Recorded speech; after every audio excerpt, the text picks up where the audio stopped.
ہم نے اس قرآن کو شب قدر میں نازل کیا ہے، اور تم کیا جانو کہ شب قدر کیا ہے؟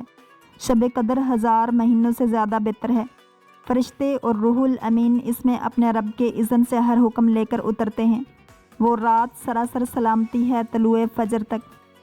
سیدنا عبداللہ بن عباس رضی اللہ تعالیٰ عنہ سے مروی ہے کہ حضور نبی اکرم صلی اللہ علیہ وآلہ وسلم نے فرمایا، جب شب قدر ہوتی ہے تو سدرۃ المنتہا کے مکین فرشتے جبرائیل علیہ السلام کی مائیت میں زمین پر اترتے ہیں۔ جبرائیل علیہ السلام کے پاس جھنڈے ہوتے ہیں۔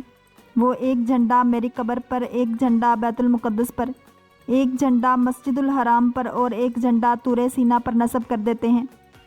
اس رات میں جبرائیل علیہ السلام ہر مومن مرد اور مومن عورت پر سلام بھیجتے ہیں، مگر شراب کے عادی، خنزیر کا گوشت کھانے والے اور کثرت کے ساتھ زعفران استعمال کرنے والے پر سلام نہیں بھیجتے۔ صحیح مسلم میں ہے، حضرت ابو ہریرہ رضی اللہ تعالیٰ عنہ بیان کرتے ہیں کہ ایک مرتبہ ہم نے رسول اللہ صلی اللہ علیہ وآلہ وسلم کی بارگاہ میں شب قدر کا تذکرہ کیا۔ آپ صلی اللہ علیہ وآلہ وسلم نے فرمایا، تم میں سے کون یہ بات یاد رکھے گا؟ شب قدر اس شب میں ہے جس میں چاند تشت کے ایک ٹکڑے کی طرح طلوع ہوتا ہے۔ امام ابو الحسن فارسی فرماتے ہیں، یعنی 27ویں شب، بے شک چاند اس رات میں اسی صفت کے ساتھ طلوع ہوتا ہے۔ حضور نبی اکرم صلی اللہ علیہ وآلہ وسلم رمضان کی راتوں میں تہجد ادا فرماتے، قرآن مجید کی ترتیل کے ساتھ تلاوت فرماتے۔ آپ صلی اللہ علیہ وآلہ وسلم جب ایسی آیت تلاوت فرماتے جس میں رحمت کا تذکرہ ہوتا تو اس کا سوال کرتے، اگر ایسی آیت کی تلاوت فرماتے جس میں عذاب کا ذکر ہوتا تو اس سے پناہ طلب فرماتے۔ آپ صلی اللہ علیہ وآلہ وسلم رمضان میں نماز، تلاوت قرآن، دعا اور تفکر فرماتے تھے۔ رمضان المبارک تمام مہینوں کا سردار ہے۔ اس ماہ کے تمام ہی ایام فضیلت کے حامل اور بابرکت ہیں، تاہم اس کے آخری عشرے کی اہمیت اور عظمت بہت زیادہ ہے کہ یہ جہنم سے نجات کا عشرہ ہے۔ نبی کریم صلی اللہ علیہ وآلہ وسلم یوں تو پورا ماہ رمضان عبادت و ریاضت میں گزارتے، مگر آخری 10 دنوں میں آپ صلی اللہ علیہ وآلہ وسلم کی عبادت میں اضافہ ہو جاتا۔ چنانچہ حضرت عائشہ صدیقہ رضی اللہ تعالیٰ عنہ نے فرمایا، جب رمضان کا آخری عشرہ شروع ہوتا تو حضور نبی کریم صلی اللہ علیہ وآلہ وسلم کمر بستہ ہو جاتے، اس کی راتوں کو زندہ رکھتے، یعنی شب میں بیدار رہتے اور گھر والوں کو بھی جگایا کرتے۔ یہی وہ عشرہ ہے جس میں ایک ایسی رات ہے جسے اللہ تعالیٰ نے 1000 مہینوں سے زیادہ افضل قرار دیا ہے۔ اس ماہ مقدس کی آخری رات بھی اسی عشرے میں ہے، جس کی احادیث میں بہت فضیلت بیان کی گئی ہے۔ اس عشرے کی ایک اہم عبادت اعتکاف ہے، جس میں بندہ مومن دنیاوی مشغولیت سے منہ موڑ کر خود کو مکمل طور پر اللہ تعالیٰ کی عبادت کے لیے وقف کر دیتا ہے۔ نبی کریم صلی اللہ علیہ وآلہ وسلم رمضان کے آخری 10 دنوں میں اعتکاف فرماتے اور ازواج مطہرات بھی اعتکاف کیا کرتی تھیں۔ اس مقصد کے لیے مرد 20ویں روزے کو افطار سے قبل مسجد میں اور خواتین گھر کے مخصوص حصے میں منتقل ہو جاتی ہیں، اور پھر شوال کا چاند نظر آنے تک مختلف شرعی پابندیوں کے ساتھ وہیں ٹھہرے رہتے ہیں۔ چونکہ اعتکاف ایک ایسا مبارک عمل ہے جس پر نبی کریم صلی اللہ علیہ وآلہ وسلم عمر بھر کاربند رہے، اس لیے ہمیں اس سنت نبوی صلی اللہ علیہ وآلہ وسلم کی پیروی میں کم از کم ایک بار تو ضرور اعتکاف بیٹھنا چاہیے۔ آخری عشرے کی ایک فضیلت یہ بھی ہے کہ اس میں لیلۃ القدر ہے، جس کا تذکرہ اللہ تعالیٰ نے قرآن کریم میں فرمایا ہے۔ قدر کا مطلب مرتبہ یا عظمت ہے، چونکہ یہ رات باقی راتوں کے مقابلے میں شرف و مرتبہ کے لحاظ سے بلند ہے، اس لیے اسے لیلۃ القدر کہا جاتا ہے۔ یہی وہ رات ہے جس میں اللہ تعالیٰ نے قرآن پاک نازل فرمایا۔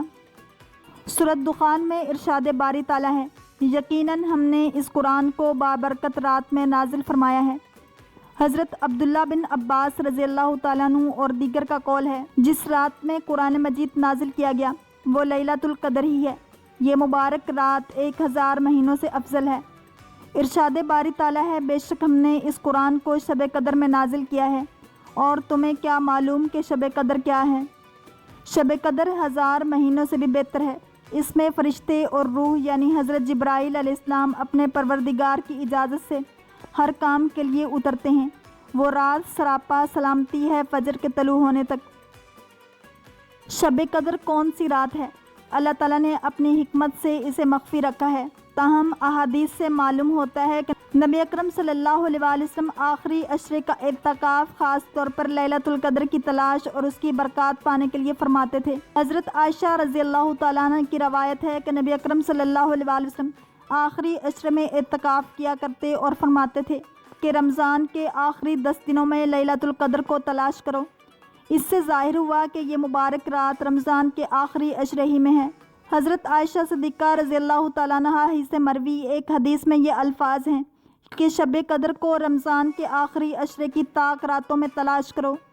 یوں احادیث مبارکہ کی روشنی میں اس بات کا تعین ہو گیا کہ یہ بابرکت شب رمضان کے آخری عشرے کی طاق راتوں میں سے کوئی رات ہے۔ بعض روایات میں 27ویں شب کو لیلۃ القدر کہا گیا ہے، تاہم سلف صالحین کا معمول تھا کہ وہ آخری عشرے کی تمام طاق راتیں یعنی 21ویں، 23ویں، 25ویں، 27ویں اور 29ویں عبادت کرتے ہوئے گزارتے۔ ان راتوں میں عبادت پر بڑے انعام اور ثواب کی بشارتیں ہیں۔ حضرت انس بن مالک رضی اللہ تعالیٰ عنہ کی روایت ہے کہ رسول اللہ صلی اللہ علیہ وسلم نے فرمایا، یہ رمضان کا مہینہ تمہیں ملا ہے، اس میں ایک ایسی رات ہے جو 1000 مہینوں سے بہتر ہے۔ حضرت انس رضی اللہ تعالیٰ عنہ سے مروی ہے کہ لیلۃ القدر میں حضرت جبرائیل علیہ السلام فرشتوں کے ایک گروہ کے ساتھ زمین پر آتے ہیں اور جس کسی کو عبادت الہی میں مشغول دیتے ہیں اس کے لیے دعائے مغفرت کرتے ہیں۔ روایت ہے کہ جب رسول اللہ صلی اللہ علیہ وسلم کو سابقہ امت کی عمروں سے آگاہ فرمایا گیا تو آپ صلی اللہ علیہ وسلم نے ان کے مقابلے میں اپنی امت کی عمر کو کم دیکھتے ہوئے خیال فرمایا کہ میری امت کے لوگ اتنی کم عمر میں سابقہ امتوں کے برابر عمل کیسے کر سکیں گے۔ اس پر آپ صلی اللہ علیہ وسلم کو لیلۃ القدر عطا فرمائی گئی جو 1000 مہینے سے افضل ہے۔ حضرت ابن عباس رضی اللہ تعالیٰ عنہ سے روایت ہے کہ آپ صلی اللہ علیہ وسلم کی بارگاہ اقدس میں بنی اسرائیل کے ایک ایسے شخص کا تذکرہ کیا گیا جس نے 1000 ماہ تک اللہ تعالیٰ کی راہ میں جہاد کیا تھا، تو آپ صلی اللہ علیہ وسلم نے اس پر تعجب کیا اور اپنی امت کے لیے آرزو کرتے ہوئے دعا کی کہ اے میرے رب، میری امت کے لوگوں کی عمریں کم ہونے کی وجہ سے ایک نیک اعمال بھی کم ہوں گے۔ اس پر اللہ تعالیٰ نے شب قدر عنایت فرمائی۔ احادیث مبارکہ میں اس رات کے لیے کوئی خاص عبادت مختص نہیں کی گئی، لہٰذا اس رات نوافل، قرآن پاک کی تلاوت، ذکر، اذکار وغیرہ کیے جا سکتے ہیں۔ حضرت عائشہ رضی اللہ تعالیٰ عنہ فرماتی ہیں کہ میں نے رسول اللہ صلی اللہ علیہ وسلم سے پوچھا، اگر مجھے شب قدر کا علم ہو جائے تو میں کیا دعا کروں؟ اس پر آپ صلی اللہ علیہ وسلم نے ارشاد فرمایا، اللہم انک عفو کریم تحب العفو فاعف عنی، اے اللہ تو معاف کرنے والا ہے، کرم کرنے والا ہے اور معافی کو پسند کرتا ہے، لہٰذا مجھے معاف کر دے۔ شب قدر میں تقدیر کے فیصلے لوح محفوظ سے آسمان دنیا پر آتے ہیں۔ ہر انسان کے ساتھ اس رمضان سے اگلے رمضان تک جو دنیا میں ہونا ہے وہ فیصلے ان 5 راتوں میں سے ایک رات میں آتے ہیں۔ حضرت جبرائیل علیہ السلام اللہ کے حکم سے تمام فیصلے لے کر آتے ہیں۔ ان راتوں میں ہمیں اللہ تعالیٰ سے بہت دعا کرنی چاہیے کہ تمام فیصلے ہمارے حق میں اچھے ہوں۔ اللہ ہم سب کو ہر آزمائش سے بچائے۔ کس نے دنیا میں آنا ہے، کس نے مرنا ہے، کس نے بیمار ہونا ہے، کس کو صحت ملنی ہے، کس کی شادی ہونی ہے، یہ سب فیصلے اس رات میں ہوتے ہیں۔ اس لیے ہمیں رمضان کے آغاز سے دعائیں شروع کر دینی چاہیے کہ ہمارا سال کا بجٹ ہمارے حق میں اچھا آئے۔ ہم خوش قسمت ہیں کہ ہمیں اللہ تعالیٰ نے شب قدر کی رات عبادت کے لیے دی ہے۔ اللہ تعالیٰ ہمیں ان 5 راتوں میں عبادت کرنے کی توفیق عطا فرمائے، آمین۔ اگر آپ کو یہ ویڈیو پسند آئی ہے تو لائک، شیئر اور سبسکرائب کرنا مت بھولیے تاکہ ایسی ہی اسلامک انفارمیٹیو ویڈیوز آپ تک پہنچتی رہیں۔